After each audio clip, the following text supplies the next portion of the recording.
The situation in Sri Lanka, which has been in dire economic crisis since the beginning of 2022, has now become much more stable. The country managed to emerge from bankruptcy in just 1.5 years. Food and energy crises are being overcome, inflation has come down, foreign exchange reserves are on the rise. Last year, the country was unable to pay $4,600 million in foreign debt and went bankrupt. But last Thursday, Bangladesh returned $100 million in the second installment of the loan. Earlier, on August 17th, the first installment returned $5 million. Bangladesh bank officials are optimistic about the return of the remaining $5 million this month. In September 2021, Sri Lanka took a loan of 20 crores or $200 million from Bangladesh's reserves under a currency swap agreement. The country has returned 75% of Bangladesh's debt. Even the loans of other countries and organizations are now being paid little by Sri Lanka. Last year, the country suffered months of food, fuel and medicine shortages as its foreign exchange reserves hit rock bottom. The whole country becomes without electricity. At that time, people took to the streets due to the economic crisis in the country. President Gotabaya Rajapaksa was overthrown in mass protests. But in the last 1 year, the crisis in the country is going away.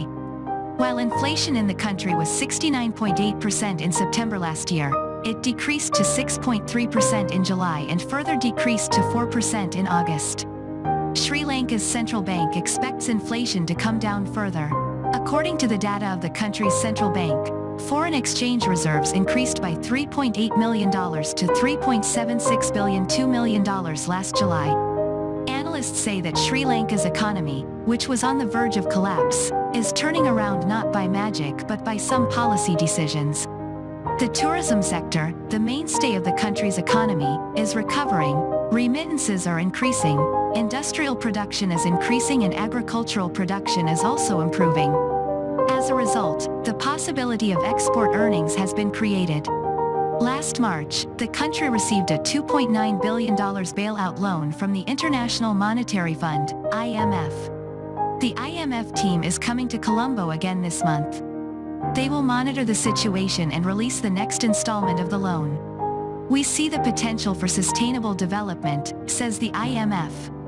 Priyanka Dunyusing, a professor of economics at the University of Colombo, mentioned two things as the reason why the country was able to turn around from the ruins in just 1.5 years.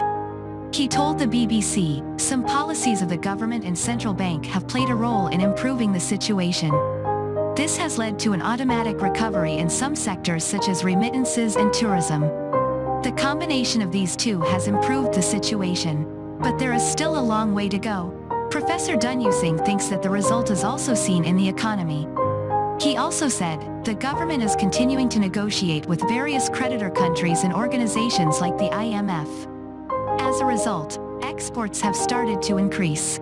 Remittances have increased manifold. Sectors like tourism are turning around again. Besides, a large number of skilled and semi-skilled workers went abroad last year. Sri Lanka's income from the tourism sector has increased by more than 25% this year compared to the previous year.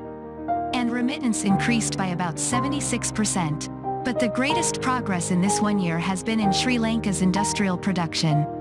In the first 3 months of this year, production increased by about 7%. The agriculture sector has also started doing well. Especially the export of tea and rubber increased. A person is also being credited for this success. He is P. Nandalal Weerasinghe, Governor of the Central Bank of Sri Lanka. Many believe that the steps taken by the Central Bank of Sri Lanka, CBSL, under his leadership have effectively brought the country back to the path of prosperity.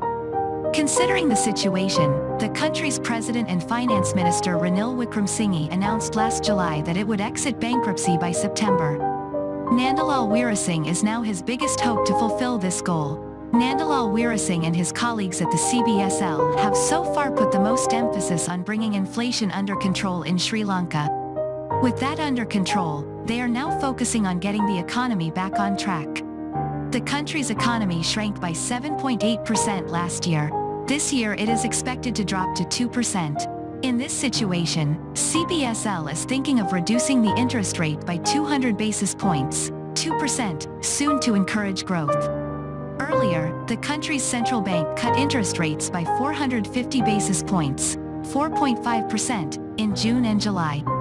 Although interest rates have been increased aggressively to control inflation, in April and March this year, Sri Lanka's central bank raised interest rates by a record 1,500 basis points, 10.5%. However, as part of the reform program, the Ranil Wickramasinghe government has to take measures such as increasing taxes in some sectors and reducing subsidies in some sectors.